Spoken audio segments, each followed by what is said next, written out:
시청자 여러분 안녕하십니까? 한 주간의 한인사회 주요 소식을 정리해드리는 KBN 뉴스 주간 브리핑입니다. 이번 주 첫 소식입니다.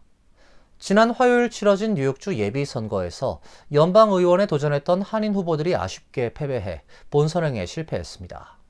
하지만 6선거구 척박 후보는 현역 의원과의 대결에서 40%가 넘는 득표율을 기록해 앞으로의 가능성을 확인했습니다. 선거 결과 김규진 기자가 전해드리겠습니다. 뉴욕주 한인 연방하원 의원 탄생의 염원이 또다시 좌절됐습니다.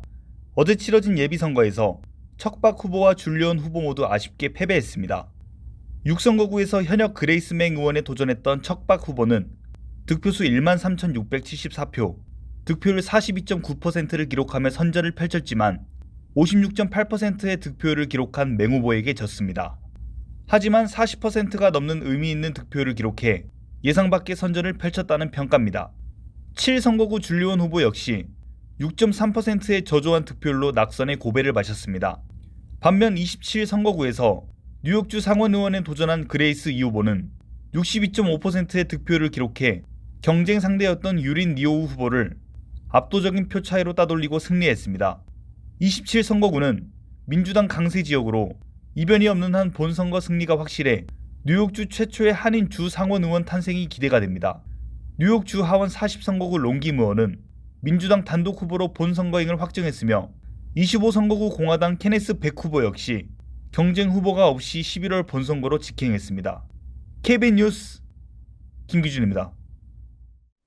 앞으로는 사소하더라도 범죄 혐의를 받고 있는 영주권자는 해외 방문 시 각별한 주의가 필요할 것 같습니다. 연방 대법원이 범죄 혐의를 받는 영주권자에 대해 재입국 단계에서 추방 절차로 이어질 수 있는 심사 권한에 대해 인정하는 판결을 내렸습니다. 연방 대법원은 어제 범죄 혐의가 제기된 아시아계 영주권자인 묵초일 라우 케이스에서 재입국 과정 중 이민 가석방 상태로 분류된 조치의 적법성을 인정하며 6대3으로 트럼프 행정부에 손을 들어줬습니다. 이번 재판은 라우가 중국 방문 후에 미국으로 재입국하는 과정에서 이민당국이 그를 이민 가석방 상태로 분류하면서 시작됐습니다. 사건의 핵심 쟁점은 범죄 혐의만으로 영주권자를 입국심사 단계에서 별도 분류할 수 있는가였습니다. 정부는 국경 단계에서의 행정재량과 이민통제 권한을 강조한 반면 라우 측은 유죄 확정 전 단계에서의 조치는 적법 절차를 침해한다고 주장했습니다. 라우는 범죄 혐의만으로 자신을 입국심사 대상자로 본 이민당국의 조치는 권한을 넘어선 것이라며 소송을 제기했습니다. 그러나 정부는 범죄 혐의가 제기된 경우에도 영주권자를 즉시 입국신청자로 볼 수 있으며 이후 절차를 통해 추방 여부를 판단할 수 있다는 입장을 유지했습니다. 대법원은 국경심사 단계에서 이민당국이 해당 영주권자가 범죄를 저질렀다는 점을 명확하고 설득력 있는 증거로 입증해야 할 의무는 없다고 판단했습니다. 다만 일부 진보 성향의 대법관들은 이번 결정이 유죄 확정 전 단계에서 개인을 사실상 불확실한 법적 상태에 두게 된다며 반대 의견을 냈습니다. 전문가들은 이번 판결이 이러한 기존 판례 흐름 속에서 국경 단계에서의 행정 재량권을 보다 넓게 인정하는 방향으로 해석될 가능성이 있다고 보고 있습니다. 특히 영주권자를 자동적으로 이미 입국한 사람으로 간주하지 않고 상황에 따라 입국 신청자로 분류할 수 있다는 점이 쟁점으로 떠오르고 있습니다. 연방법원이 이민법원에서 IC 요원들이 이민자를 체포하는 행위를 금지하는 판결을 내렸습니다. 트럼프 행정부가 추진해온 대규모 불체자 추방 정책에 상당한 영향을 미칠 것으로 전망되고 있습니다. 캘리포니아 북부 연방지방법원의 PKC 피츠 판사는 어제 71쪽 분량의 판결문을 통해 IC의 법원 내 체포 관행이 자의적이고 변덕스럽다며 중단을 명령했습니다. 이번 판결은 비시민권자들이 제기한 집단소송의 결과입니다. 원고들은 IC가 이민법원에 출석한 이민자들을 체포해 장기간 구금하는 관행이 적법 절차를 침해한다고 주장했습니다. 트럼프 행정부는 지난해 불체자 단속을 강화하면서 법원 안팎에서 체포를 자제하도록 했던 기존 지침을 폐기했습니다. 이후 정기심리나 신분 확인 절차에 참석한 이민자들이 법원에서 체포되는 사례가 잇따랐습니다. 피츠 판사는 판결문에서 법원 체포는 이민자들의 출석 의지를 위축시키는 심각한 부작용을 초래한다며 IC는 이러한 문제를 전혀 고려하지 않았다고 지적했습니다. 그는 지난해 11월에도 이민법원에서의 체포를 제한하는 판결을 내린 바 있습니다. 당시 판결문에서 그는 이민자들은 법원에 출석해 체포될 위험을 감수하거나 출석을 포기하고 망명 신청 기회 자체를 잃는 두 가지 회복 불가능한 피해 중 하나를 선택해야 하는 상황에 놓여 있다고 밝혔습니다. 실제로 법원에 출석을 하지 않을 경우 궐석 추방 명령이 내려지는 경우가 많이 있습니다. 연방법무부 자료에 따르면 궐석 추방 명령 건수는 2024 회계연도 약 19,000건에서 2025 회계연도 5만 건 이상으로 급증했습니다. 트럼프 행정부 측은 즉각 반발했습니다. 국토안보부 법률 고문인 제임스 퍼시벌은 SNS X를 통해 반미적 개방국경 정책을 위한 노골적인 사법행동주의라고 비판했습니다. 그는 형사재판에서 유죄 판결을 받은 피고인이 즉시 구금되듯 이민 판사로부터 추방 명령을 받은 사람도 마찬가지여야 한다고 주장했습니다. 지난해 IC에 대한 반대 시위 도중 경찰관을 향해 총을 쏜 한인 용의자가 징역 100년형을 선고받았습니다. 트럼프 대통령이 안티파 운동을 테러단체로 지정하는 내용의 행정명령에 서명한 뒤 처음 나온 판결입니다. 텍사스 포트워스 소재 연방지방법원이 어제 살인미수 혐의로 기소된 벤저민 송에게 징역 100년형을, 함께 시위를 벌여 기소된 7명에 대해서도 폭발물 소지 및 폭동, 테러리스트 지원 등의 혐의로 각각 징역 30에서 70년이란 중형을 선고했습니다. 연방검찰에 따르면 송 씨를 비롯한 이들은 지난해 7월 4일 텍사스 엘버라도 ICE 구금시설에 그라피티를 남기고 감시 카메라를 부수며 폭죽을 쏘는 등 기물을 파손한 혐의를 받고 있습니다. 현지 경찰들이 현장에 도착하자 송 씨가 반자동 소총인 AR-15를 발사했고 토머스 그로스 경위가 관통상을 입었습니다. 검찰은 송 씨를 비롯한 피고인들이 이른바 안티파라는 극좌 성향의 국내 테러단체의 일원이며 이들의 행동은 조직적인 무장 공격이라고 봤습니다. 리드 오코너 판사도 이들의 폭력은 민주주의에 대한 공격이라며 이들이 계획하고 실행한 공격은 역설적으로 이민법 집행에 관여하지 않은 경찰관에 대한 살인미수로 이어졌다 지적했습니다. 벤저민 송은 한국계 아버지와 일본계 어머니 사이에서 태어나 텍사스주 댈러스에서 자랐습니다. 그는 2011년 해병대 예비군으로 입대했다가 2016년 상관이 대학 시험과 일정이 겹치는 필수훈련을 면제해주지 않자 불명예 제대한 것으로 알려졌습니다. 정부가 시민권 신청 수수료 인상을 추진합니다. 현재 $760에서 $1,330로 무려 75%나 인상을 하겠다는 방침인데요. 가족이 함께 시민권을 신청할 경우에 수수료가 수천 달러에 달하면서 상당수의 가정이 시민권 취득을 미룰 수 있다는 지적이 나왔습니다. 국토안보부 산하 이민서비스국은 어제 시민권 신청 수수료 인상과 저소득층 대상 수수료 면제, 감면 제도 폐지를 골자로 한 규정 개정안을 공개했습니다. 시민권 신청서 수수료는 종이 신청 기준 현재 $760에서 $1,330로 570달러 인상됩니다. 온라인 신청 수수료도 $710에서 $1,280로 80% 가까이 오르게 됩니다. 신청이 거부된 뒤에 재심사를 요청하는 비용도 크게 인상됩니다. 종이 신청 기준 재심사 수수료는 $1,475, 온라인 신청은 $1,425로 각각 인상될 예정입니다. 특히 기존의 수수료 면제 제도와 연방 빈곤선의 400% 이하 가구에 제공되는 수수료 감면 혜택도 폐지됩니다. 다만 현역 군인과 군 복무자의 시민권 신청 수수료 면제는 유지됩니다. 행정부는 시민권 심사에 투입되는 비용을 신청자가 부담하는 것이 타당하다는 입장입니다. 현재 수수료만으론 심사 비용을 충당하기가 어려워 납세자가 부족분을 부담하고 있으며 이민심사 강화와 불체자 단속에 필요한 재원 확보를 위해서도 인상이 필요하다고 주장하고 있습니다.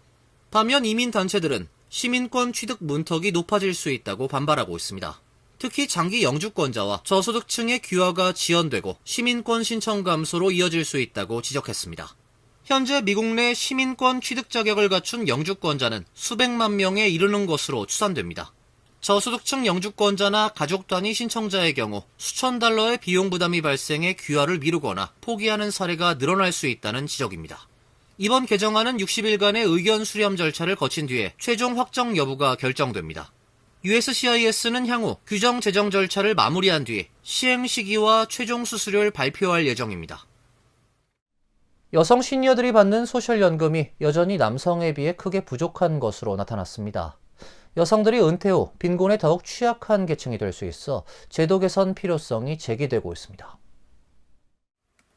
금융정보업체 파이낸스 버즈가 연방정부 최신 자료를 분석한 결과에 따르면 현재 62세 이상 여성 수급자는 월 평균 1,760달러의 소셜연금을 받는 반면 남성은 2,198달러를 수령해 약 20%의 차이를 보였습니다.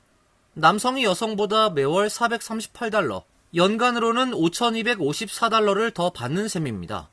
여성은 전체 소셜연금 수급자의 55%를 차지하는데 이러한 격차는 단순한 통계 이상의 의미를 갖습니다. 많은 여성 시니어들이 소셜연금을 주요 생활비로 의존하고 있기 때문입니다.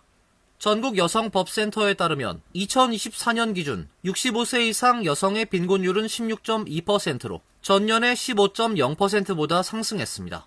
반면 남성의 빈곤율은 같은 기간 13.5%로 변화가 없었습니다. 나이가 많을수록 상황은 더욱 심각해집니다. 80세 이상 여성의 빈곤율은 21.0%로 전체 고령층 가운데 가장 높은 수준을 기록했습니다. 특히 배우자가 없는 여성들의 경제적 어려움이 두드러졌습니다. 사별, 이혼, 별거 또는 평생 결혼하지 않은 65세 이상 여성의 빈곤율은 21.4%에 달했습니다. 같은 연령대 기혼 여성의 빈곤율인 10.9%보다 거의 2배 높은 수치입니다. 전문가들은 사회보장연금 격차의 근본 원인으로 노동시장의 성별 임금 격차를 꼽고 있습니다. 소셜연금은 근로기간의 소득을 바탕으로 산정되기 때문에 은퇴 전 임금 차이가 은퇴 후 연금 수령액 차이로 이어진다는 설명입니다. 연방센서스국의 2024 자료에 따르면 국내 여성의 중위소득은 남성의 83% 수준에 머물고 있고 여성들이 육아나 부모 부양을 위해 직장을 그만두는 경우가 많다는 점도 영향을 미치고 있습니다. 소셜연금 산정 과정에선 소득이 없는 기간이 사실상 0으로 계산되기 때문에 경력 단절이 길수록 연금 수령액은 감소하게 됩니다. 연방정부가 역대 최대 규모의 의료사기 단속을 실시해 미 전역에서 총 455명을 재판에 넘겼습니다. 이미 사망한 사람들의 개인정보를 이용해 수천만 달러 규모의 정부 의료보험 재정을 편취한 혐의를 받고 있는 한인 용의자 2명도 포함됐습니다. 법무부는 어제 정부 차원의 저소득층 대상 의료비 지원 프로그램인 메디케이드와 메디케어 관련 부정수급 조사를 마무리하고 총 65억 달러 규모에 달하는 허위 청구 사례를 적발하고 의료 전문가 9명을 포함해 총 455명을 재판에 넘겼다고 밝혔습니다. 특히 이들 가운데에는 약 2,700만 달러 규모의 호스피스 사기 사건을 통해 메디케어를 불법 수령한 사기 조직에서 환자 모집 브로커로 가담한 토렌스 거주 지니 최 씨와 코로나 거주 아브라함 신 씨 등 한인 2명이 포함됐습니다. 이들은 주범 오렌 데이비드 샤카가 운영한 4개의 호스피스 업체들과 공모해 환자를 알선하고 금품을 수수한 혐의를 받고 있습니다. 총 2,770만 달러 규모의 부정 메디케어 보험금 청구가 이루어지고 이 중 약 2,690만 달러가 실제로 지급된 것으로 조사됐습니다. 법무부는 이번 조사에 46개 주의 메디케이드 단속기관이 참여했다고 설명했습니다. 토드 블렌치 법무장관 대행은 회견에서 이번 기소는 의료사기 척결을 위해 사상 최대 규모로 진행된 연방정부 및 주정부의 공동 노력을 보여준다 말했습니다. 트럼프 행정부의 결단력 있는 리더십 아래 납세자들의 세금을 갉아먹는 범죄자들을 뿌리 뽑겠다고 밝혔습니다. 앞으로 한국에서 출발해 미국에 도착한 항공 승객의 미국 입국 수속이 빨라질 것으로 보입니다. 위탁 수화물 원격 검색 서비스가 확대되면서 한국에서 위탁한 수화물의 X선 이미지를 미국 측에 사전 전달해 원격으로 보안 검색을 완료하는 겁니다. 인천국제공항공사는 국토교통부와 미국 국토안보부의 주도하에 어제부터 위탁 수화물 원격 검색 서비스 대상 노선을 기존 애틀랜타, 미니애폴리스, 디트로이트 노선에서 로스앤젤레스, 시애틀 노선까지 확대한다고 밝혔습니다. 서비스는 인천공항 제2 여객터미널에서 위탁한 수화물의 X선 이미지를 미국 측에 사전 전달해 원격으로 보안 검색을 완료하는 시스템입니다. 이를 통해 여객은 미국 도착 시 별도의 수화물 재검색 절차 없이 곧바로 환승 또는 입국 절차를 진행할 수 있어 이용 편의가 크게 향상됩니다. 공사는 지난해 8월 인천 애틀랜타 노선의 서비스를 최초 도입한 이후 올해 4월 인천 디트로이트, 미니애폴리스 노선으로 서비스를 확대했으며 이번에 인천 로스앤젤레스, 시애틀 노선까지 적용 범위를 넓히게 됐습니다. 서비스 확대 배경에는 시스템 설계 단계부터 인천 미주 노선 전반으로의 서비스 확장을 염두에 두고 선제적으로 기반을 구축한 노력이 있었으며 국토교통부가 미국 교통안전청 및 세관국경 보호국과 긴밀하게 협력해 관련 제도와 절차를 신속하게 마련함으로써 서비스 확대를 견인했습니다. 공사는 향후 국토교통부의 정책 추진을 적극 지원해 서비스를 안정적으로 운영하고 적용 노선을 지속 확대함으로써 보다 많은 여객이 미국 도착 시 추가적인 보안 검색 없이 끊김없는 여정을 경험할 수 있도록 할 계획입니다. 이상으로 KBN 뉴스 주간 브리핑을 마칩니다. KBN과 함께 즐거운 주말 되시길 바랍니다.